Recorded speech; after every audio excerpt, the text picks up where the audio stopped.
Operation devil হান্টের পর কোনো অপরাধীকে যেন বাজারে বা রাস্তায় খুঁজে পাওয়া না যায় সেই ব্যাপারে সতর্ক থাকতে হবে বলে মন্তব্য করেছেন স্বরাষ্ট্র উপদেষ্টা জাহাঙ্গীর আলম চৌধুরী। তিনি বলেন, ফ্যাসিবাদের দোসররা এখনও নানাভাবে ষড়যন্ত্র করে নিজেদের অবস্থান জানান দিচ্ছে। একই অনুষ্ঠানে আইন উপদেষ্টা ডক্টর আসিফ নজরুল বলেছেন, হত্যা মামলার আসামিকে জামিন দেওয়ার ব্যাপারে বিচারকদের সতর্ক থাকা উচিত। মাহি হাসানের রিপোর্টে আরও বিস্তারিত। রাজধানীর রাজারবাগে পুলিশ অডিটোরিয়ামে দেশের পরিবর্তিত পরিস্থিতিতে মানবাধিকার ও পরিবেশের উপর গুরুত্ব সহ আইন প্রয়োগ বিষয়ে কর্মশালার আয়োজন করে স্বরাষ্ট্র মন্ত্রণালয়। অনুষ্ঠানে প্রধান অতিথির বক্তব্যে স্বরাষ্ট্র উপদেষ্টা বলেন, ফ্যাসিবাদের দোসররা এখনো ষড়যন্ত্র চালিয়ে যাচ্ছে। এদের ব্যাপারে আরো কঠোর হতে পুলিশ বাহিনীকে নির্দেশ দেন তিনি। আমরা কোনো অপরাধীকে রাস্তায়, বাজারে, মাঠে, ময়দানে, রাজপথে দেখতে চাই না।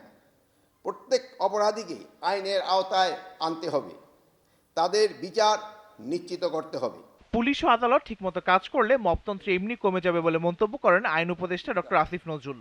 আমাদের যারা জাজরা আছেন তাদের কাছে আমার অনুরোধ, আপনারা যে bigger picture of law and order situation এটা মাথায় রাখবেন। আপনারা হুটহাট করে জামিন দিবেন না।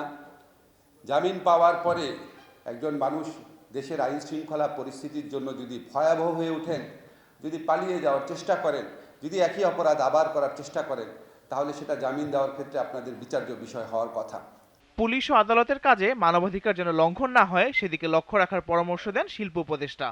পুলিশ, আইন শৃঙ্খলা রক্ষাকারী বাহিনী এখনো পর্যন্ত থিওরিটিক্যালি, কিন্তু যেটা হওয়ার কথা সেটা জনগণের বন্ধু, জনগণের পাশে থাকার কথা। এটাই যে কোনো গণতান্ত্রিক রাষ্ট্রের কাজ, সেটাই আমরা চেষ্টা করছি এবং নিশ্চয়ই আমরা এই ক্ষেত্রে আমাদের কাজ থেকে পরাভূত হব না। কর্মশালায় বিচার বিভাগ, আইন শৃঙ্খলা বাহিনী ও মানবাধিকার বিষয়ে বিভিন্ন মতামত তুলে ধরেন বক্তারা। অপারেশন ডেভিল হান্টের সার্বিক কার্যক্রম। Mahi Hasan, GTV news, Dhaka.